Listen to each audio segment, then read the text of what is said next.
Today we talk about, does PGT hurt my embryos? I'm Dr. Mark Amols, and this is Taco Bout Fertility Tuesday.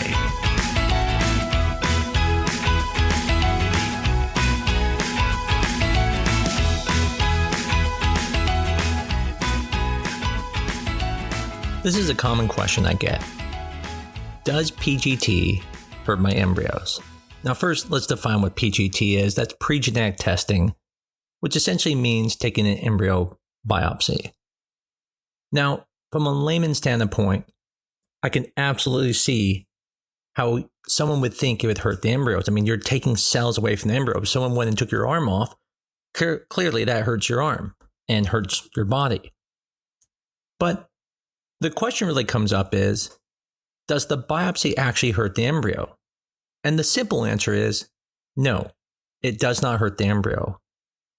But the complex answer is it could hurt the embryo. Now, before we go into that, let's just talk about hurting embryos in general. Matter of fact, everything the embryologist does can hurt the embryo. From when we retrieve the eggs can actually fracture due to high pressure. There can be issues when they're manipulating the embryos, that manipulating them can hurt them. Matter of fact, ICSI, when you take a needle and you inject it into an egg, the egg can degenerate and die just from ICSI or because the egg was not good to begin with. And so every step of the way, there can be problems with the embryo, even with thawing them. Sometimes they don't thaw. Sometimes even when you freeze them, it already harmed them and we don't know it until we thaw them. So the reason why I bring this up is because I see a lot of people not wanting to do testing on their embryos because they're worried it may hurt their embryos. But from my point of view, I'm looking at it thinking, but you're doing everything else, and those things probably have a higher risk of hurting the embryos. And so today I want to talk about each of those steps, how it can hurt your embryos, and what's the likelihood of it happening. So let's start with the retrieval. There's actually very little chance you're going to hurt the eggs in retrieval, but if the pressure was very high, it is possible to cause fracturing of the zona pellucida, which can cause empty zonas. Now, empty zonas occur all the time. It's not something that only occurs with high pressure, but I'm talking about the situation where if every single egg you had was an empty zona, one concern could be, was the pressure too high and caused that? Most of the time when we hear about empty zonas, it's usually because there's some type of egg issue or fragile eggs, not due to pressure. But I want to make sure you understand that is one risk when we're retrieving eggs, and that's why everyone checks their pressures and makes sure everything is correct before starting. The next step of injury is going to be at ICSI. Now, when we put the sperm into the egg, we use a needle that injects the egg. Now, the risk is very low. Very few eggs are going to degenerate because of ICSI. Matter of fact, I would say it's probably even less than 1%. But why I bring this up is that if you think about it, the egg is one cell. So when you think about risk compared to, let's say, an embryo being biopsied is only a few cells. So there's over 100 cells and you're taking 3 to 5 cells. Matter of fact, embryos split completely, losing half their cells and do fine when we have identical twins. But with ICSI, you have one cell. So if something goes wrong, there's no other cell to survive. If that cell goes bad, the egg dies. And so theoretically, ICSI has a higher risk than embryo biopsy, although all of them are low risk to begin with. Now with micromanipulation, what we're talking about is the embryos have to be moved to be cleaned. They have to be moved to different media. So they're being picked up in a very tiny straw, which we call micromanipulator, and then they're moved to other drops of either culture media for different reasons. Now with doing that, again, the embryo is being pulled and pushed out with fluid, and it could theoretically hurt the embryo. Now, does it? Not really. I mean, in the many years we've been doing this, I have maybe seen one embryo get injured in this time, but the important part to know is it's still possible. So now we get to the meat of things. Does an embryo biopsy hurt your embryo? I think we need to break this up into a couple parts. So the first question is, does the biopsy actually hurt the embryo? Just like we talked about, if you took away a part of me, it's going to hurt. So the simple answer again is, no, it does not hurt the embryo. You are not going to kill an embryo by taking a few cells away from it. Remember, we're not taking the cells from the embryo, we're taking it from the placenta cells. And so it's not going to have as big of an impact on the embryo. There are hundreds of cells. So again, 3 to 5 cells is not going to cause an issue. But the second question comes up is that true all the time?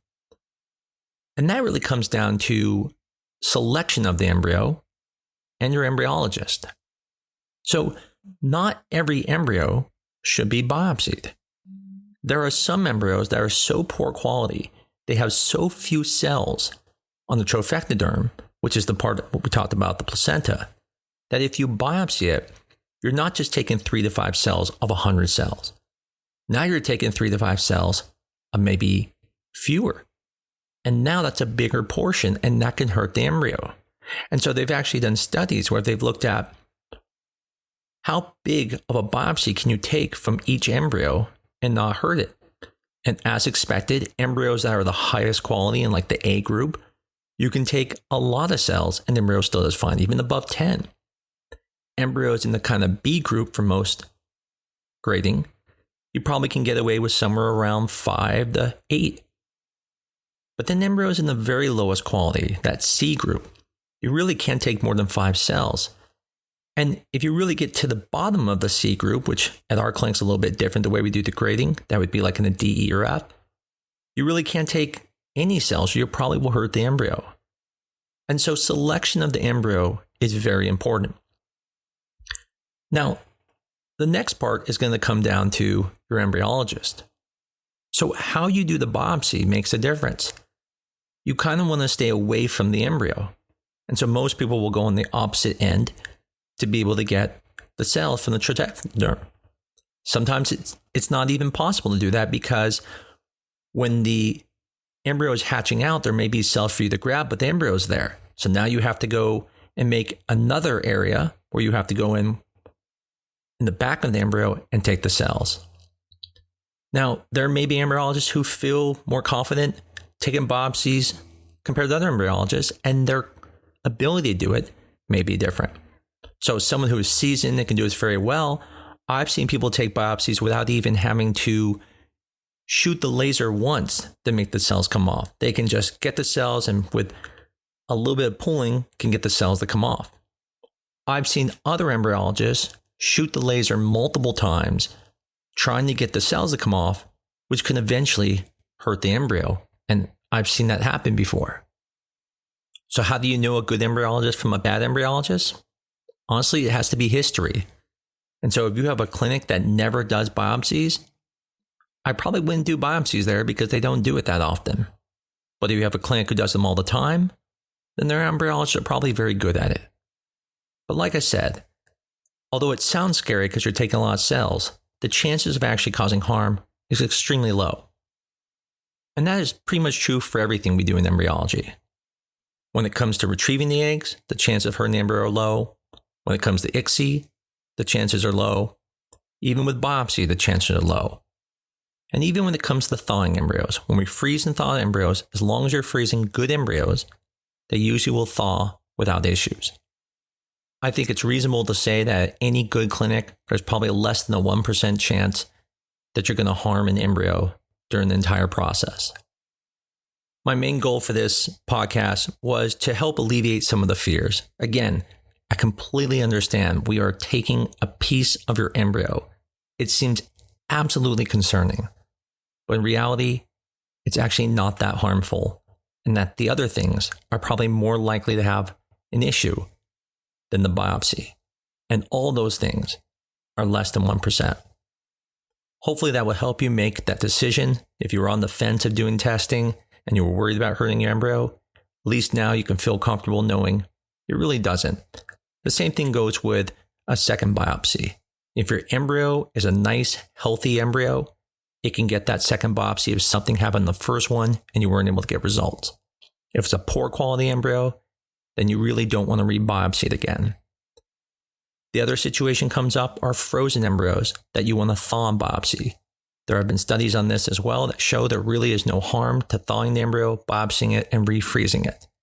And so, in the end, you should feel very confident if you want to do biopsies and not be worried about harming the embryo. But I think it's also reasonable to think about from the standpoint if you only have one embryo, unless you absolutely need to biopsy it, it's also not unreasonable to say, I don't want to take the chance, I'm just going to put it in me. Hopefully this episode was helpful to some of you and able to help you maybe pick or choose whether you want to do biopsies. I always appreciate everyone. Again, as always, if you appreciate this podcast, please tell a friend. And if you can, review us, give us a 5-star review on your favorite podcast medium. Until next week, this is Taco Bout Fertility Tuesday.